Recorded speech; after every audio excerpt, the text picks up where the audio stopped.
let's just start with the consumer experience. I mean, we have spent probably billions of dollars, and huge companies have been developed to deliver relevant customer experiences.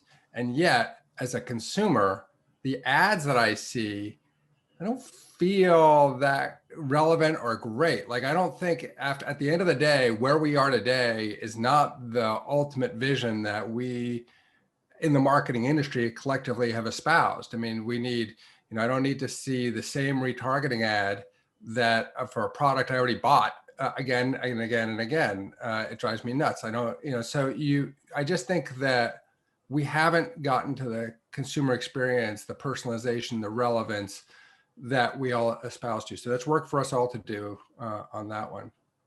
Then you get below that and you say, look at the complexity of the value chain that we go through to get to our units online, either display or video or something like that.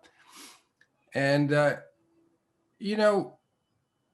it's expensive. And you can say, well, if it was too expensive, people wouldn't be running stuff. And I would say, well, just because people aren't doing something else doesn't mean they're satisfied with what they're doing today. And so I think that we got work to do on between the people and the technology and the players and the agents. Like, it's just like, whoa, there's just a lot to get an ad from, like, Photoshop onto someone's screen. And I think we need to find a way to simplify that and probably make it less expensive as well. So what would you think in terms of transparency? What around cost, around process? What would you like to see as a marketer? What are the tools or the kind of visibility that you need? Well, I think there's two pieces. One is transparency, but just being able to transparently see I'm being charged a lot isn't going to. That's not the end game. The game is to so you want transparency about what's happening, where the ad's going through the value chain. You can think of all the data components in that, and the viewability and the fraud and all that sort of stuff. And then you want the ability to make changes so that you can reduce it. I do think that there's a lot of great players out there and people are working hard, but we have work to do in that. Now, one other piece of transparency that I think is yet to be built, but really important and a little bit indicative of a challenge in the industry is it's you can't really frequency manage across the walled gardens, and there's a tremendous amount of efficiency for us marketers in being able to actually frequency manage holistically for a consumer, and there's a much better consumer experience. And the only reason I can think of why somebody won't let you do that is because they think they'll lose money if you can do that. And so that then makes you more worried. And so what I would love to see happen is a way for, even if it's an anonymous way, I'd like to be able to see how many impressions an individual has been served of a particular unit, regardless of what platform they're on, and just so I can know to stop serving impressions on any platform. And that's not possible today. And so I think we got work to do in that, but there's not a tremendous amount of incentive for people to do it. And I think it's simply because they think they'll make less money. Now, what about, identity and targeting outside of the walled gardens? What are those opportunities? And of course, it's changing with the Apple IDFA going away and the cookies on Chrome going away. How do you see identity and the importance of identity? Well, identity is critical both for the advertiser to know who they're connecting with and to manage those connections, and really important for the consumer who wants relevant information, right? Because you don't want ads that have absolutely nothing to do for you. And so what we're seeing is just the rise and power of those people that have good first-party data. And so For example, we have a huge loyalty program. Over 70 million people use the ExtraCare card, when you go into the CVS.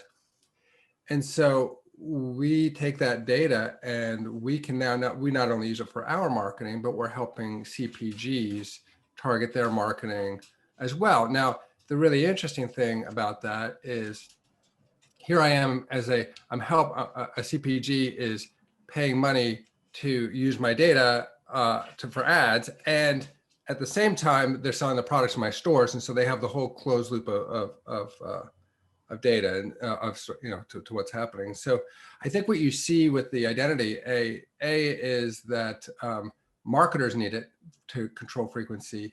B, consumers want it because they want more relevant stuff.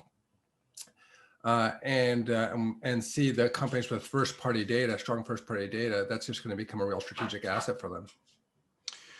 Norm, I wanted to ask about AI, machine learning. We hear a lot about it. There's been a lot of sort of, platitudes and hype around it over the years, as I'm sure you know, but it is very much part of what we do. How do you see AI and the value of AI? I think if you kind of just look at through eras of where we've been and where we're going, I can tell you what I've seen from a CVS perspective. There was an era of where we were trying to amass as much data as possible, and we thought that was strategic leverage. And now, that was, for example, the ExtraCare card that I talked about, but many other areas too.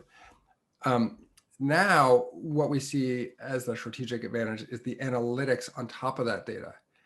And so AI is core to that. And so, for example, if you just take our loyalty program, so imagine I've got 20,000 SKUs, I've got 70 million people, and I want to know which product at which offer level to which person at which moment. It's a level of complexity that no human or basic math can really deal with. When we deployed AI on top of that program in its mature state, we saw a 20% lift in results. That's a gigantic, that's just, unheard of. And so I think that it is helping us find associations and opportunities that we never would have found on our own, which is really incredible, and helping us execute fast. I'll tell you another one. This is actually with IBM, where we're a pharmacy. We target we put ads to come get your flu shot, and those ads work well when there's flu in a location. And so we had been using data for a while when we saw flu incidents go up to put those ads in market. But there was always a lag, because first the data had to be accumulated by the data company. They had to get us the data. We had to action on the data, et cetera, et cetera. So what we did with IBM was used different data to find a highly accurate way of predicting if flu is going to be rising in a locale, and we can get our advertising into that locale before flu happens, so we're already rolling when it does show up. And that's been really productive for us. So I just think the speed of it and the ability for it to just handle massive amounts of data and associations creates opportunities that just haven't even been on the radar before. And finally, you have a bit of a background on the agency side back in the day, and I wanted to ask, if you have any thoughts about sort of the role, the needs of a modern day media agency, sort of what the expectations are. There's been a lot of changes and moving and shaking, and the industry is changing. What are your thoughts about the agency world from your perspective? My thoughts are that I have a lot of good friends in that world, and I wish that world was better to them. It's a tough business model it's an oversupplied industry with very low barriers to entry, and a number of holding companies that haven't been able to create kind of integrated companies that well. And so it's just put a tremendous amount of cost pressure on that industry. And I think a lot of really talented people, kind of get the brunt of that. when you get specific, so I think that there's just a lot of transition that, in particular, the holding companies are going to go through, and they're at different stages of doing that. But they, I would just encourage them all to bite the bullet and go even faster. When it gets to, in particular, about media agencies and what my expectations are, you really have to say, how is data fueling everything that you're doing? Both from the targeting standpoint, from the frequency standpoint, from the reach standpoint, from the measurement standpoint, from the effectiveness standpoint. And what I would say to you is there are some really talented people in media agencies who are doing that. And yet, as a group, I tend to find the leading thinking to be outside of the media agencies. And that's, I think if I was leading a media agency, I'd wonder, why is that the case? Why are those the companies that are really super analytic about how you spend your money? They're not part of the media agency. And why is that? Shouldn't they be together? And so I'd encourage them to look at that as well.